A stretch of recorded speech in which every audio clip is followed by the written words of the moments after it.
Part 5. I don't want to celebrate my Christmas this coming 18 days ago. It was Christmas na, a New Year also. I only celebrate my birthday December 28. Together my eldest sister Gigi, it was her birthday also December 28. We're together birthday. We both birthday on that day. But I don't want to celebrate my Christmas I don't want to celebrate Christmas and New Year. My plan is only eat dinner, then later on watching TV, then sleep. Sorry Lord if I don't celebrate your birthday today and also New Year, because maybe next year if I have a life, if buhay pa ako, I celebrate it Christmas New Year next year na lang, not now. Because magluksa pa ko sa death sa akong ma'am Anjing. Liwat ako niya ka. It is first time, guys. It's very sad. First time that I don't have a mother anymore. She's in kabilang buhay or in heaven. And almost, I was 11 years old and my younger sister, Grace, is 5. My elder sister is 12, Gigi. And Anna is 11 years old that time. We're waiting to my mom to go back in the Philippines to the Cebu City, because my Anjing, she left us when I was 11 years old. She went to Alaska Anchorage and she did not visit us in the personally, and she did not go home. We cannot see each other, we cannot hug and kiss, we cannot talk long like that. So I don't want to. For me, there's no Christmas this year and New Year, only my birthday. Because last year I can celebrate my birthday. Hey mom, for me Christmas is for a mother. Then what's the purpose of Christmas if I don't have a mother? She's died. She's passed away last September 13. 13 at 3 p.m. I love you very much, mom. I want to dedicate the song All I want is Christmas is you, Ma'am Anjing, and sa araw ng Pasko o kasadya ng tiknaan. You know what, guys? You know what, guys? It's very sad because first time that I don't have any mom at all. She left us. She's in heaven, kabilang buhay. It is a first time to celebrate a Christmas New Year without my mom Angie, because even though she's far away in the Alaska Anchorage, in the far away places, in the cold and far away places, then it was Christmas. I call her and greet her last year.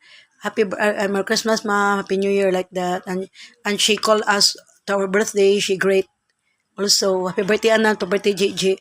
But now she cannot greet our birthday. It is first time that I don't have a mom to my birthday. And it is first time I don't have mom in Christmas. It's first time I don't have mom in the New Year. It's very sad. Christmas, New Year, and birthday is first time. Because I can greet my mom Happy New Year, Happy birthday, Happy Christmas. Then my mom can greet Happy birthday, Anna Gigi.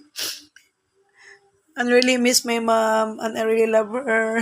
Kaya depressed ako, guys, frustrated. Hindi ko kaya mag-celebrate ng Christmas at saka New Year this coming Christmas New Year. Sorry God. Because I'm a true woman. I'm not plastic. Next year na ako mag-celebrate Pasko New Year kung buhay pa ako. Sa mga namatayan ng inag ama dyan, wala kayong karapat na mag-celebrate ng Pasko New Year. To the respect to your mother and father who will die, okay? Magluksa kayo. Instead, mag-happy-happy kayo, magtagay-tagay kayo. Ang tanong ko sa iyo, paano kayo magiging masaya? Inawalan kayo ng inag ama this year, di ba? And first time yun mawala ng ina at saka ama, di ba? This year. Kaya I really sad and I don't have any plan to celebrate it Christmas and New Year. Only my birthday, because last year I can celebrate my birthday. Okay, guys, by this Anna. Hi, my followers on YouTube and FB and my bashers Walter and Jim Baby Hymns. Today is December 5. Bye. By the way, shout out ko sa my birthday this month. Wang Wang, December 6, my cousin. December 9, my bayaw, Gina, and Luchi, my friend. And December 11, Sandra, my cousin. And December 28, my birthday, Anna, me and Anna, and Gigi, my eldest sister. We're together birthday, December 28, Innocence Day. And December 23, Mark Ben, my cousin, first degree. And also, and my nephew, Tutski Janweli, December 23. And also, December 15, Ruth Ann, my bayaw, and Juby Ingan, and 16, and Ranilyn, my friend, Juby Ingan, and Ranilyn, my friend. And December 3, Trisha. And sa all birthday in December, pa-shoutout ko sa inyo lahat. I hope you will happy to celebrate it to your birthday. Not like me, I can feel happiness in my heart and my mind because my mom and she who has passed away this this year. It was September 13 at 3 p.m. and I don't want to celebrate a Christmas and New Year because for me, if I don't have mom, there's no Christmas at all and New Year. For me, Christmas and New Year because of my mom. Naalam ko yung Pasko New Year kung na akong mama, pero paten man siya, so wala ko yung Pasko New Year, okay? Bye guys, I love you very much. This is Anna, your blogger. I hope you can understand my situation. Nagluksa pa ko sa kamatayon sa akong inahan, guys. Kay all of us, Gigi, Chris and me will shock what happening to my mom.